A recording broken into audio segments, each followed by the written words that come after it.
تھر تھر آئے گی، اس کے پیچھے آئے گی پیچھے آنے والی، دل اس دن خوف زدہ ہو جائیں گے۔ ایک جگہ نہیں، قرآن میں جگہ جگہ قیامت کی منظر کشی کی گئی ہے، قیامت کا حال بیان کیا گیا ہے۔ نبی پاک علیہ السلام نے مزید فرمایا کہ اس وقت زمین سمندر میں پھنسی ہوئی اس کشتی کی طرح ہوگی جسے سمندر کے تھپیڑے لگتے ہیں، کشتی کے سوار کبھی اوندھے گرتے ہیں۔ اس وقت دودھ پلانے والیاں دودھ پیتے بچوں کو بھول جائیں گی، حمل والیوں کے حمل گر جائیں گے، بچے دہشت کے سبب بوڑھے ہو جائیں گے، شیطان زمین کے کناروں کی طرف بھاگیں گے، فرشتے مار کے انہیں پھر زمین کی طرف ڈال دیں گے۔ عجب کوہرام ہوگا، لوگ ادھر سے ادھر بھاگ رہے ہوں گے، ایک دوسرے کو پکار رہے ہوں گے۔ ابھی لوگ اسی حال میں ہوں گے کہ زمین پھٹ جائے گی۔ اب لوگوں پر ایسی کیفیت اور خوف اور دہشت طاری ہوگی کہ اللہ پاک ہی بہتر جانتا ہے۔ سنو، آسمان بھی گلی ہوئی چاندی کی طرح پھٹ جائے گا، سورج اور چاند بے نور ہو جائیں گے اور آسمان کو اس کی جگہ سے کھینچ لیا جائے گا۔ یہ پہلی سور پھونکنے کے بعد حال ہوگا، اور یہ نبی پاک صحابہ کو بتا رہے ہیں۔ اب دوسری سور پھونکنے کا وقت آئے گا۔ آقا فرماتے ہیں کہ اللہ پاک جب تک چاہے گا لوگ اس آفت میں، اس پریشانی میں مبتلا ہوں گے، پھر اللہ پاک حضرت اسرافیل علیہ السلام کو پھر نفخہ صاق یعنی سور میں موت کی پھونک مارنے کا حکم فرمائے گا۔ اس بار سور پھونکنے کے بعد آسمان والوں اور زمین والوں پر موت طاری ہو جائے گی۔ ہاں، جسے اللہ پاک چاہے گا اسے اس وقت موت نہیں آئے گی۔ اب ذرا خوبصورت کہتے نا اللہ کی، جس کو کہتے نا حاکمیت، رب کا جبار ہونا، قہار ہونا، مالک ہونا۔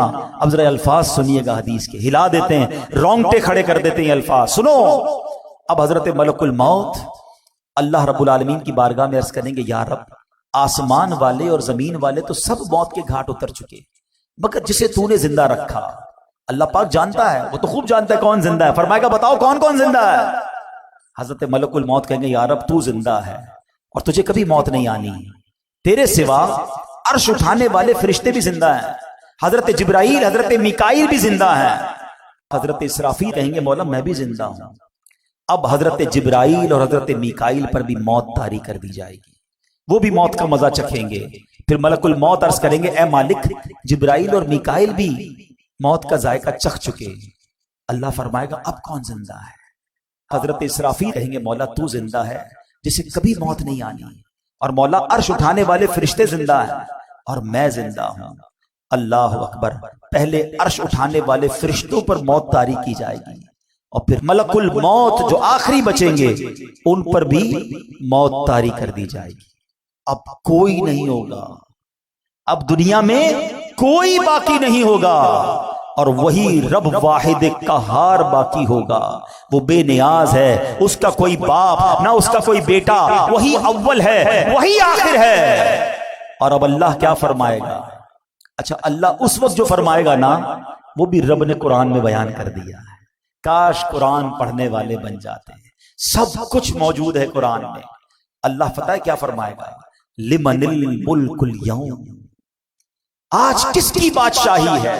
اللہ اکبر، ان جملوں کی ہیبت کو اگر سمجھو نا، اللہ فرما رہا ہے جب دنیا میں کوئی باقی نہیں ہے، ان تمام متکبرین، ان تمام جابرین، ان تمام لوگوں سے خطاب ہوگا جو سمجھتے تھے کہ ہمارے دم قدم سے دنیا قائم ہے، ہم ہیں تو جناب فیصلے ہوتے ہیں، ہماری اتھارٹی ہے۔ اب اللہ فرمائے گا لمن الملک اليوم، آج کس کی بادشاہی ہے؟ اس وقت کوئی جواب دینے والا ہی نہیں ہوگا، اب اللہ خود ہی جواب ارشاد فرمائے گا، اور وہ جواب بھی قرآن میں موجود ہے۔ اللہ فرمائے گا للہ الواحد القہار، ایک اللہ جو سب پر غالب ہے۔ ہائے ہائے ہائے، میرا رب باقی رہنے والا ہے، وہ حی ہے، وہ قیوم ہے۔ پھر فرمایا میرے آقا نے زمین اور آسمان کو یوں لپیٹ لیا جائے گا جیسے کاغذ لپیٹتے ہیں، پھر اس زمین کی جگہ کوئی اور زمین بچھا دی جائے گی، آسمان کی جگہ اور آسمان بنا دیا جائے گا۔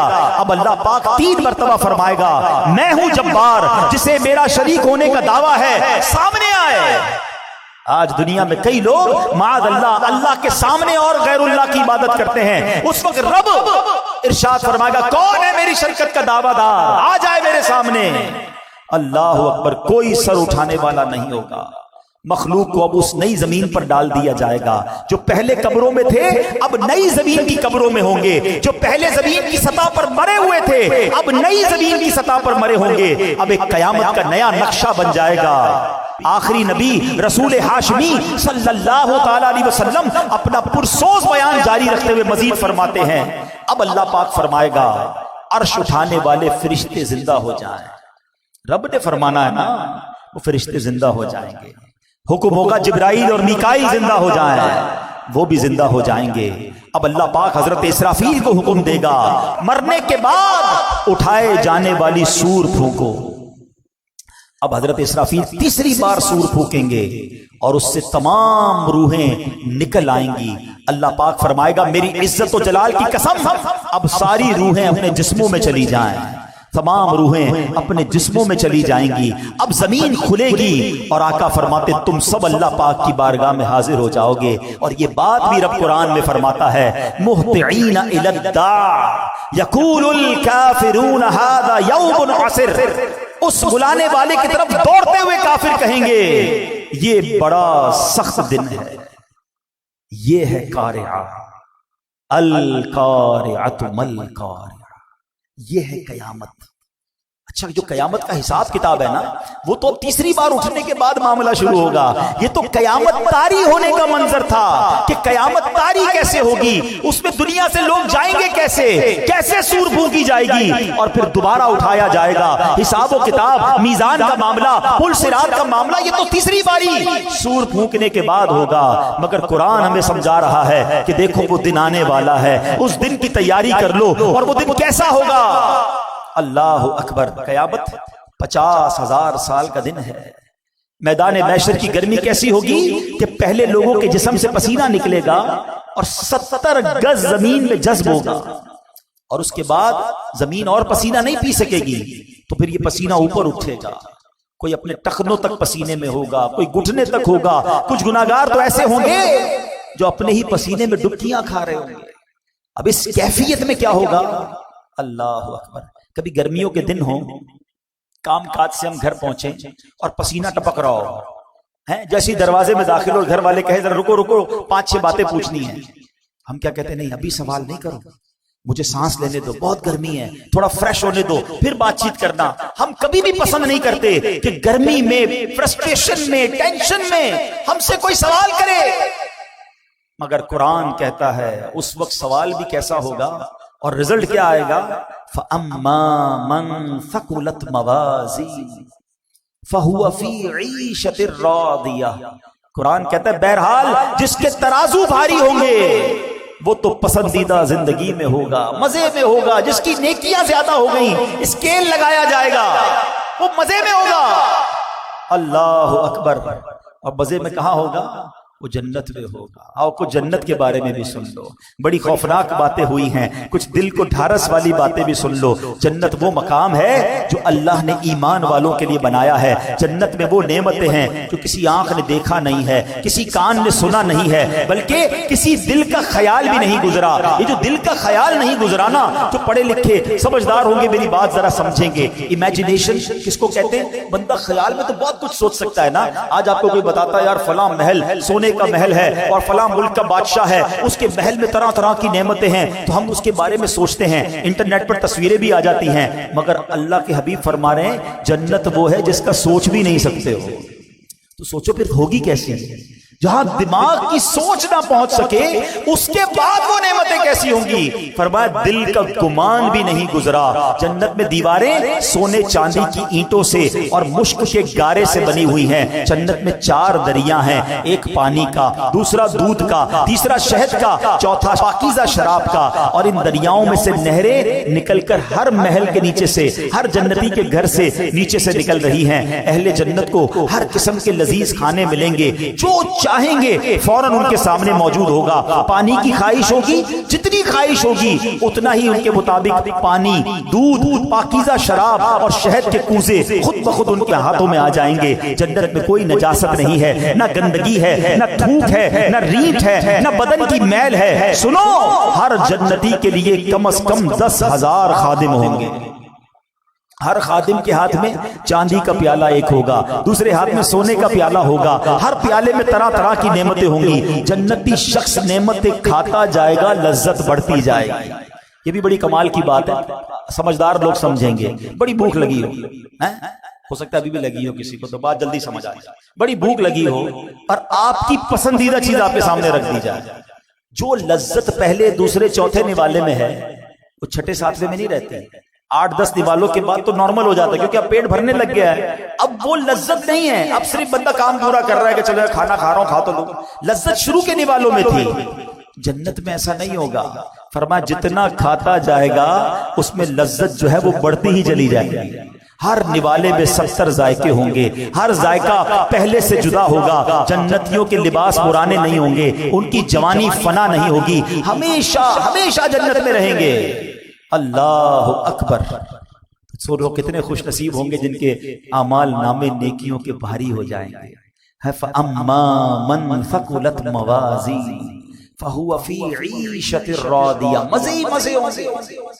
لیکن آگے قرآن ڈرا رہا ہے، سمجھا رہا ہے زندگی کیسے گزارنی ہے. سنو، وَأَمَّا مَنْ خَفَّتْ مَوَازِينُهُ فَأُمُّهُ هَاوِيَةٌ. پھر وہی انداز، وَمَا أَدْرَاكَ مَا هِيَ. تم نے کیا جانا ہاویہ کیا؟ نارٌ حامیہ. قرآن کہتا ہے بہرحال جس کے ترازو ہلکے پڑ جائیں گے اس کا ٹھکانہ ہاویہ ہوگا. کیا معلوم وہ کیا ہے؟ فرمایا ایک شعلے مارتی آگ ہے. جنت کی تعریف، جنت کی ڈیفینیشن سن لی نا.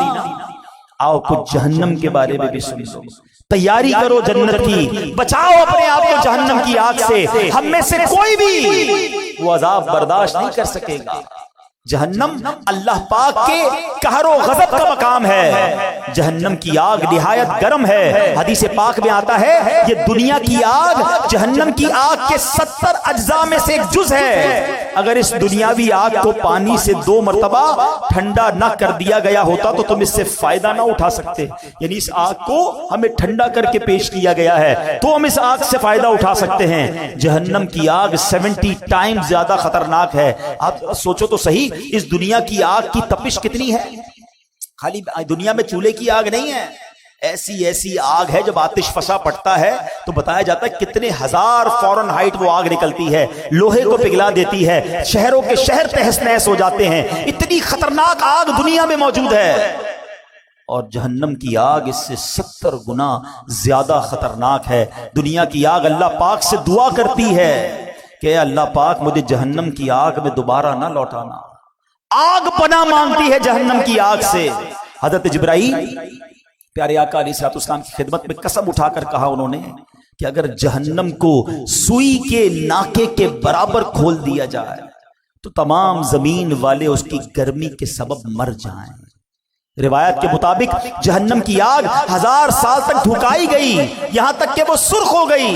پھر 1000 برس تک دہکائی گئی، یہاں تک کہ سفید ہو گئی. پھر 1000 برس تک بھڑکائی گئی، یہاں تک کہ سیاہ ہو گئی. اب وہ نری کالی سیاہ ہے جس میں روشنی کا نام بھی نہیں ہے. کون برداشت کر سکے گا؟ کون جا سکے گا؟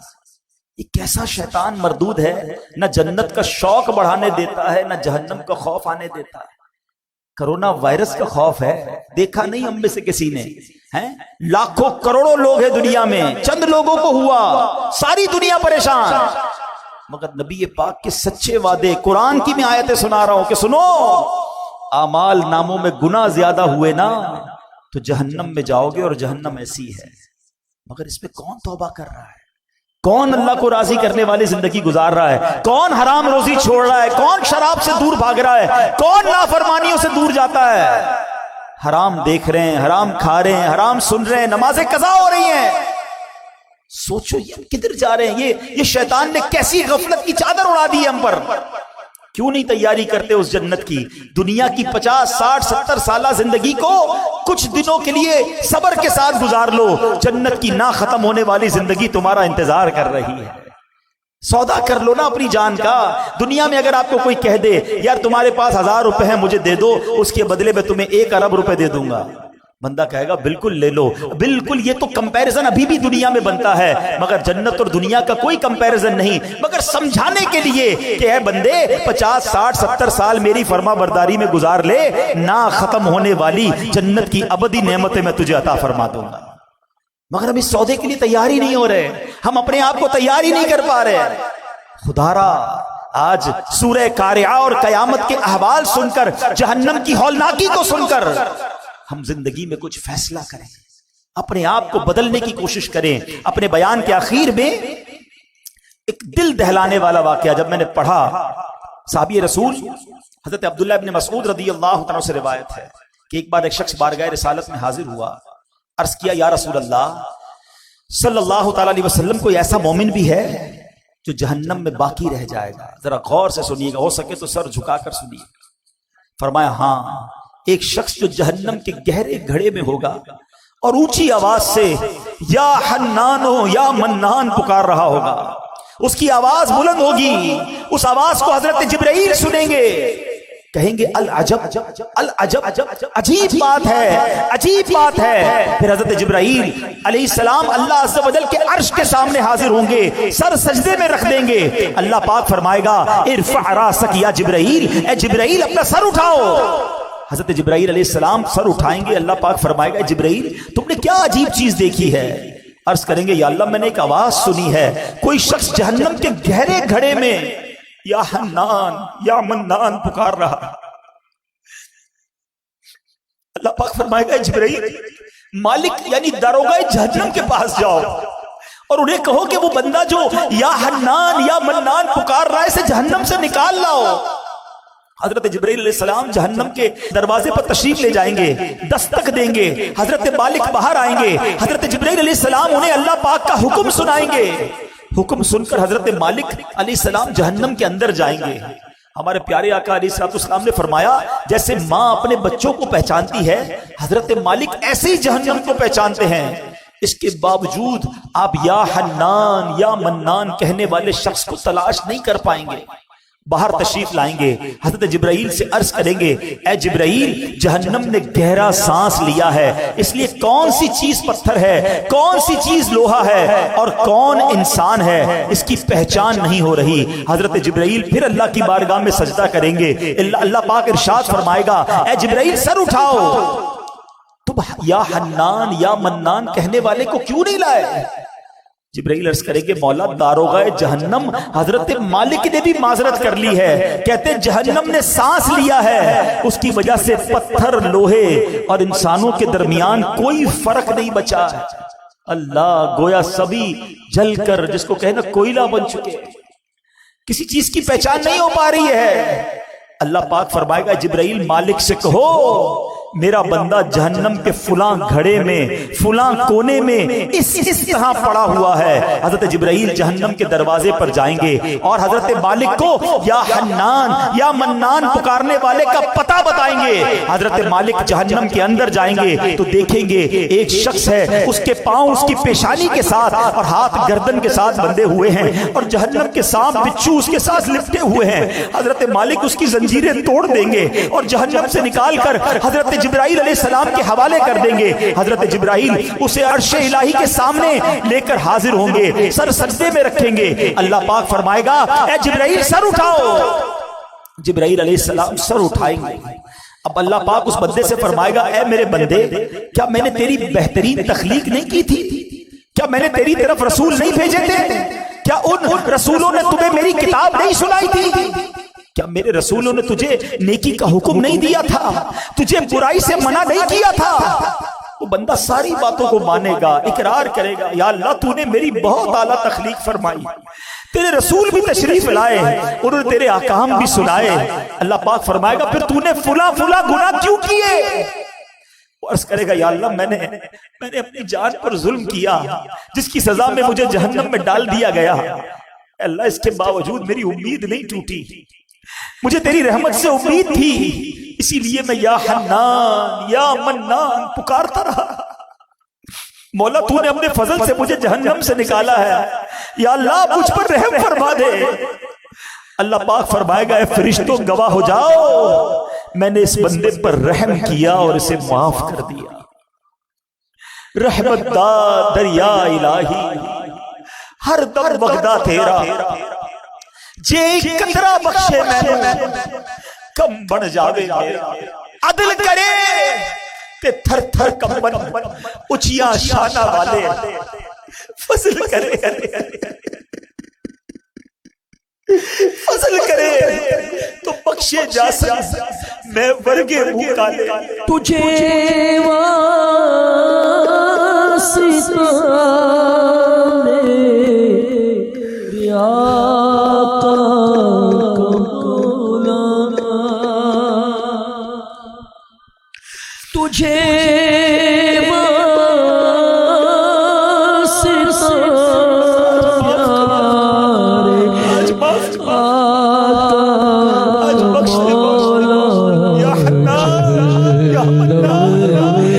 مجھے کو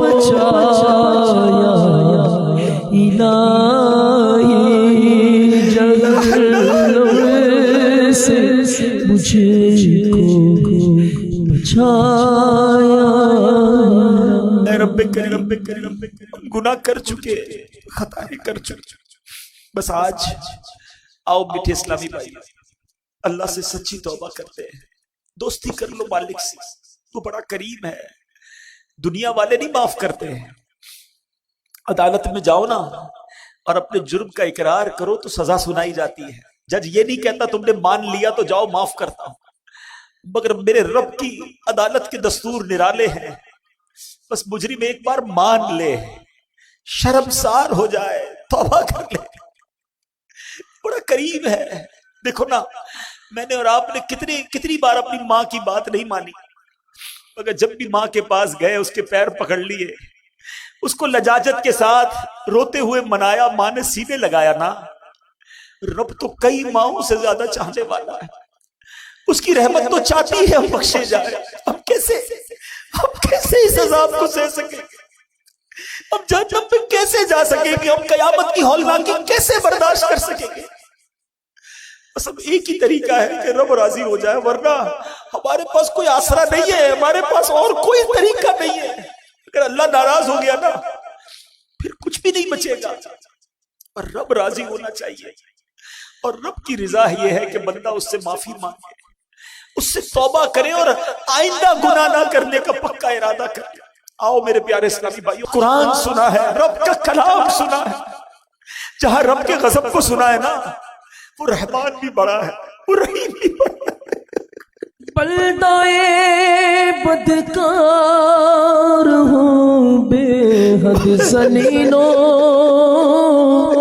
خار ہوں معاف کر دے اللہ بلدائے بدکار ہوں بے حد زنینو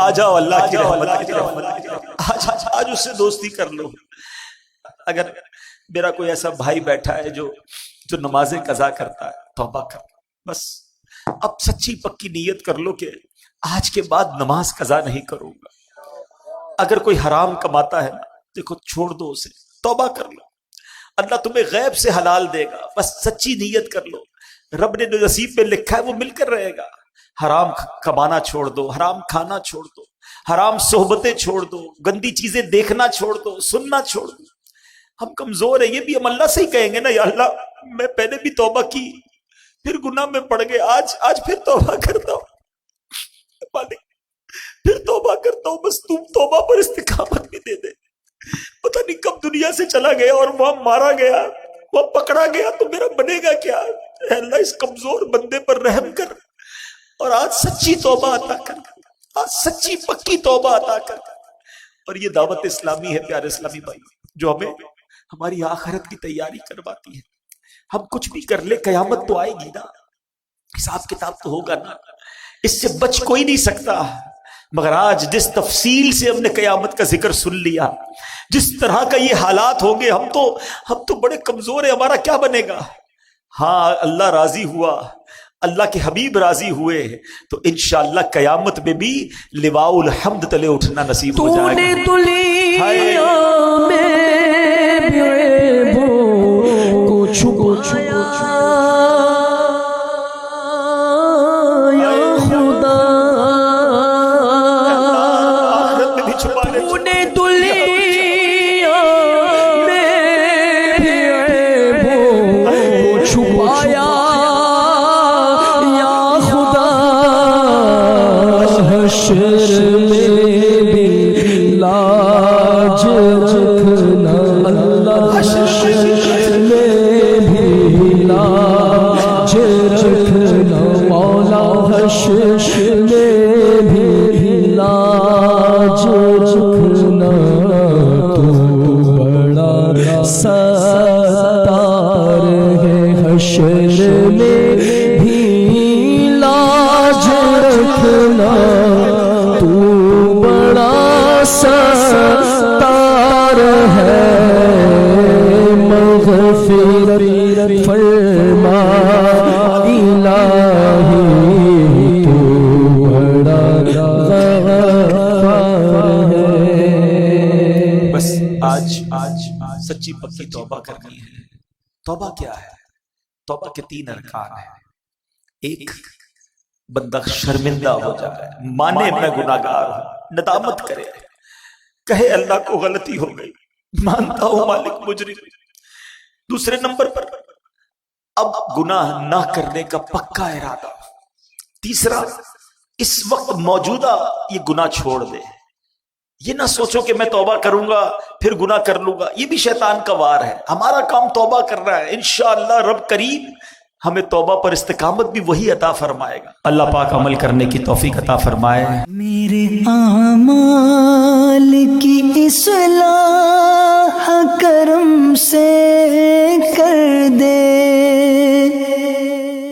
مدنی چینل، مدنی چینل، مدنی چینل، مدنی